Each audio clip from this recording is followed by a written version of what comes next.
Well, happy Father's Day. And for the last several years, I've had, first year I read a page of a letter from my father. And the second year I read the second page of the same letter. And last year I had my dad come and do the talk with me. And this year he's choosing not to drive as much. He's 87 now. And I'll be driving out to see him this afternoon for Father's Day. But I want to share a little bit of my dad this morning to start off. The title of my talk is A Sense of Belonging.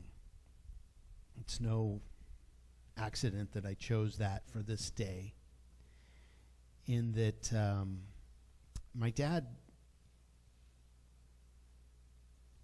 got in touch with me a couple weeks ago, and he said that he's written down his belief system in a letter for us 4 kids. And I asked him, why, Dad? Is something going on? Is there something I should know about? He said, no, I'm in perfect health. Everything's fine. But he realized that this is a letter he wanted to get from his dad. He always wanted to know certain things about his father and was not privy to that information, having passed at an early age. So my dad didn't want to repeat that history. So he wrote down a 14-page letter, which I will start reciting in just a few minutes. Only kidding. I'm not going to give you the whole 14 pages. But I'm going to give you a taste of what my dad, my guru, he's my metaphysical buddy. I mean, we were talking metaphysics before I knew what metaphysics was. He says, I'm excited that you would bring me the Science of Mind textbook. I love comparing ideas from different views. I believe you are doing a wonderful life's work. You have studied hard and bring people much joy with your view of God and your interpretation of Ernest Holmes. You will see that my views of heaven that I have discovered may differ from yours, but when we get there, after our lives are complete on earth, we will both learn a great deal in the University of Heaven. I was surprised to learn there are theaters with historical figures who play themselves on stage. I wonder if they have rock bands in heaven. I know they have big symphony orchestras. Love you, Dad.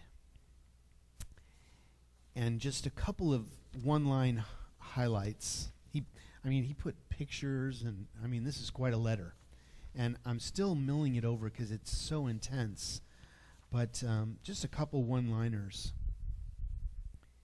You cannot die against your will. No path back home is better than any other path. Death does not exist. Life is eternal. And death is never a tragedy. It is always a gift, if you can see it that way. You cannot change ultimate reality, but you can change your experience of it. You and God are one. There is no separation between you two. Well, with a dad like that, we've had some very intense conversations. Well, now to my talk, A Sense of Belonging. Our Global Heart vision for this month is freedom from discord. And today is from our Global Heart vision. We see a world in which people have enough food, homes, and a sense of belonging.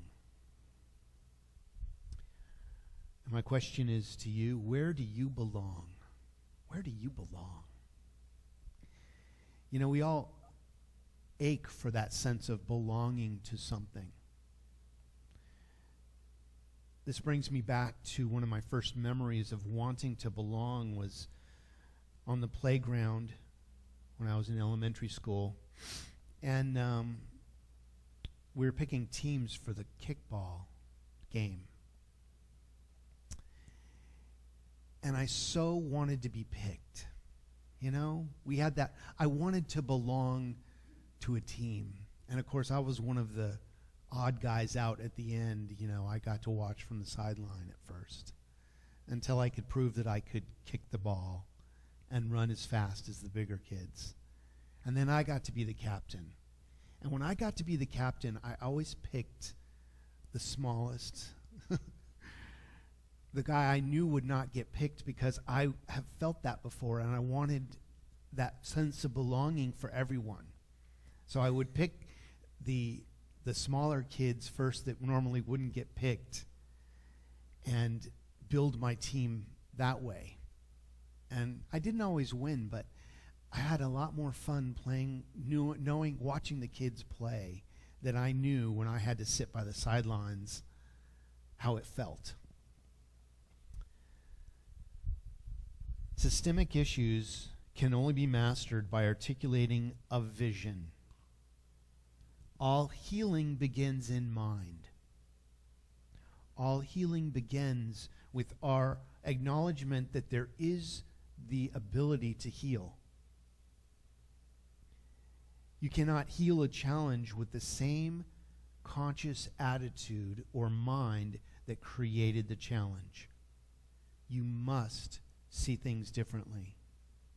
You must turn away from what is the challenge, not to deny it, but not to be in the same consciousness and that same level. There is a law of unfoldment in man, which says he can advance only by doing from where he is to the place where he would like to be. This is not because the law is limited, but because it is the law. It is the way the law works. We must work within the way the law works. As man unfolds in his mentality, the law automatically reacts to him. The way to work is to begin right where you are, and through consciously applying ourselves to the truth, we gradually increase in wisdom and understanding, for in this way alone will good results be obtained. We must be on the side of the solution.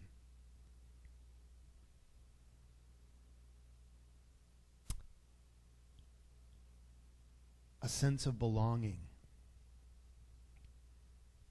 Each one of us belongs right where we are. It could be no other way. Because when you go somewhere, you find yourself there. And here you are. You belong here. We've been waiting for you. Thank you for not disappointing us. Imagination is the beginning of creation. You imagine what you desire, and when you believe it to be true, it is so. Every dream could be realized by those self-disciplined enough to believe it. What do you believe? Where do you believe you belong? If not here, where? And I don't mean necessarily in the sanctuary, but I do mean in the sanctuary right now. But in your life, a lot of people get through their whole life never knowing that they belong where they are and never live fully from that place of belonging. Even in our families at times, we may resist. Who are these people? I don't even like them. And it can be that way sometimes. But we must look deeper. We must look to the truth behind the criticism. People are what you choose to make of them. A man is according to the manner in which you look at him. You must look at him with different eyes before he will objectively change.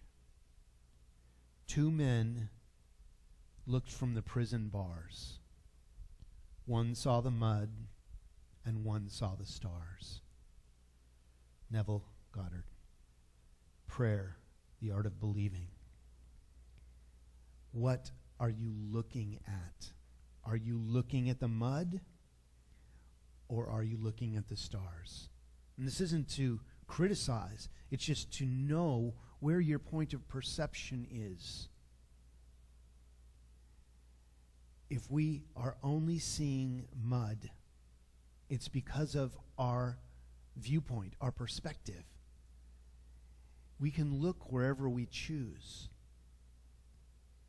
When we step out of our house to find roses, are we stepping over the beautiful flowers that are at the threshold of our own doorway? Looking out there for something that is right here within you. For as Ernest Holmes says, what you are looking for, you are looking with. A sense of belonging. Imagine for a second that time in your life when you felt you belonged somewhere, like you belong here. Just for a second, bring that energy to the forefront of your consciousness, that anchor of feeling that you are on purpose, perfectly in your source field zone. Your greatest yet to be is happening right now. That is what the Father energy is all about. Fathers give us that sense of belonging, that sense of family. Of course, it takes a family to have a family. But if you are a single person, you are still a family. You can still have that sense of belonging in your own home, in your own life, and owning it. This is your stuff. Or as I like to say, this is your mess. This is my laundry. These are my dishes. They can be clean or they can be dirty. They're usually half and half. Like my laundry, right? But they belong to me, and I belong to them. Look at the things that you cherish in your life. Maybe it's a trinket, or maybe it's a memory. They belong to you. You belong to it. And it is customized for you alone. It is your experience. Doesn't that feel wonderful to belong? Belong. I belong here. So where do you feel your most belonging? Because we all truly belong to God. We belong to the infinite source and creator of all things, and we have never been separated from it. We can never be separated from it.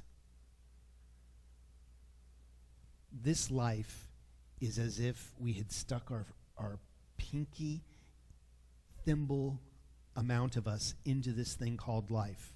The rest of us is still anchored in spirit. But we've all agreed to suspend our disbelief and believe only that we are this body, this life, for this moment in time, so that we can have this little experience together, so that we can have lunch together. Isn't that interesting? Isn't that, if you were to see who you truly are, what you truly are, it would melt our face. That's why we can't. We wouldn't understand it. We might not participate in the way we are now if we could see all that we are. So for whatever reason, we are remembering what we are belonging to right now. I kind of just wish sometimes that I had a little bit more memory of what I'm supposed to do here. Sometimes I don't feel the connection. But when I choose to feel like I belong to something, I am the connection. You all know what I'm talking about. When you forget who and what you are individually, and you become that source energy, where the energy of life becomes you in such a way that you lose track of time, you lose track of sensation, and you are in the zone. And that is what belonging is all about. So imagine the already existing wholeness within you. Far too often, we are seduced into taking actions that are fueled energetically by fighting against something. You know, when we stop squirming in this thing called life and relax into it, as they say, music flies out of the dog do, because it's not a fight anymore. We belong to life.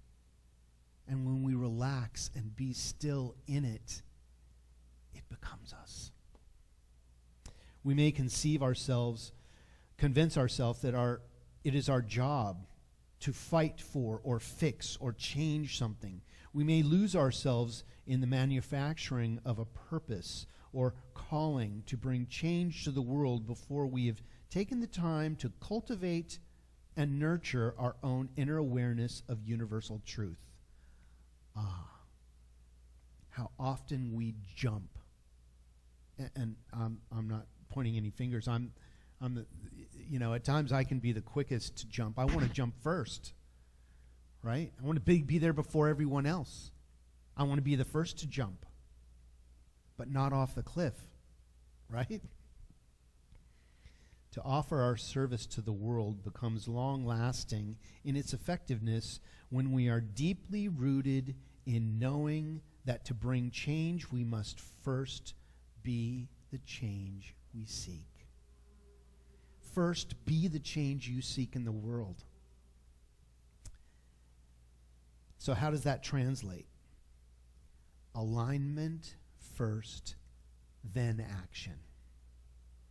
The first half of my life was action first, and what's alignment? What is this alignment? Why would I waste my time? I have no idea what that meant. Aligning with what? And once I got what alignment was, and I realized that I am, as everything is, and everyone is, a divine emanation, when you align first and act from there, you have the power of the infinite that created you, backing you as you. And you can do no wrong, you can do no harm, and you will succeed. But you must be in that consciousness first.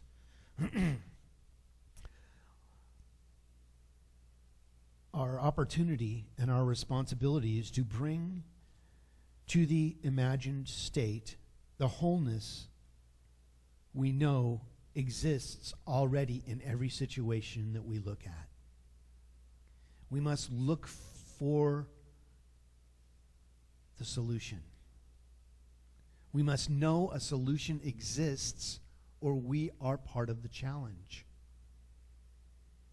If we think there's no way to fix it, the infinite says, yes, let me show you how it can't be fixed. And more challenge comes. You must imagine that you are already experiencing what you desire. What? I believe it. Thus I see it. Not I see it first and then I'll believe it. Because we could be waiting around a long time before we actually see it. So believe first. Alignment first.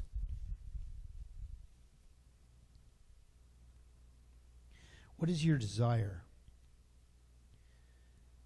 for the people of this planet? For our natural resources? For humanity at large?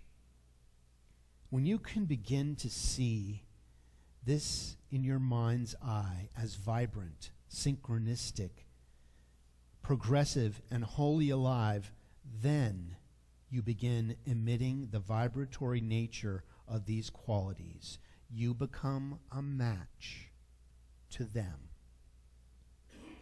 Alignment first.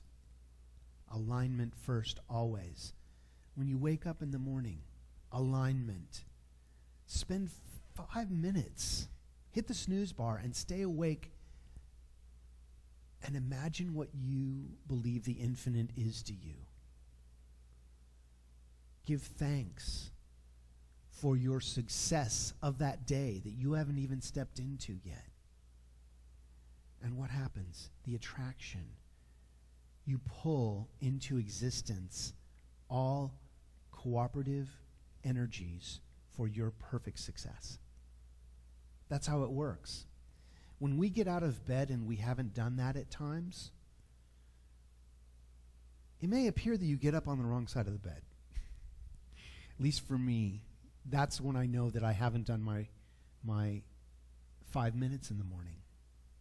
I'm up to 15 minutes. 15 minutes in the morning is really good. 15 minutes at night is even better. Both of them are all you need. Just taking your focus off whatever your life is and focusing on what you believe is all it takes. At times that can take the consciousness of a saint to do. But we must align. We must focus on what we believe the infinite is to us. Psalm 46:10 says, "Be still and know. Once the desire is assured, then become still and centered around the desire. Remove all seductions to talk about the problem or the issue, the challenge, and align with and be accountable to others who share your desire. Be in union with your objective. Formulate the prototype of freedom in your mind. Formulate the prototype of freedom. Being free to think about the solution. What is the feeling associated with freedom? What would be the individual and the global reaction experienced by such freedom? Can you imagine a world that works for everyone? That's what it's going to take. And I'm preaching to the choir here, or you wouldn't be in this room if you didn't believe and have an idea that there is a way.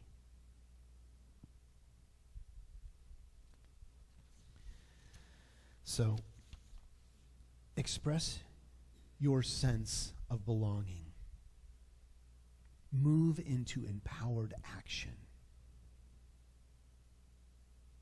If you can keep your head while everybody else is losing theirs, if you can align when everyone else is stepping out of alignment, you too are part of source energy. Just most people don't know how to demonstrate it. People out there would rather just watch the football game or the news. And there's nothing wrong with that. But moving towards our dreams takes committed, conscious action. Alignment first, and then action. To be, do, and have the things you choose. All of us are drawn toward a cause. Our inherent empathetic nature wants to help. We all want to be helpful. We want to support and to serve in some way. And what we have determined is to do this effectively. We must first create the vision for that service. Alignment first. Let your action and your vision have pure intent. Let your action and vision be fluid. Be gentle with yourself. Rigidity blocks the flow. Be open. Take a second and listen. It just takes a second rather than trying to respond to something, to listen to where it's coming from and to neutralize it, align, and come from source energy. And let your actions and visions do no harm. Do no harm. This is how we create a sense of belonging for everyone. We must first feel like we belong first, and then you invite everyone to be on your team. You invite the most challenged, short, slowest runner to play kickball with you. Invite them to be on your team. This is how we embrace everyone. So in conclusion, the lens by which we view the world becomes the world we experience. To contribute our gifts, talents, and service and pure intent to this massive canvas of humanity requires that we solidify a vision of our world as already perfect, already whole, already harmonious, and already working for the belief and benefit of all. With this developed consciousness, we then enter into action related to service and reform, not from a place of fighting against something, but from the place of revealing God in its ever-present state. Happy Father's Day, and remember that you belong to God. And so it is. Amen.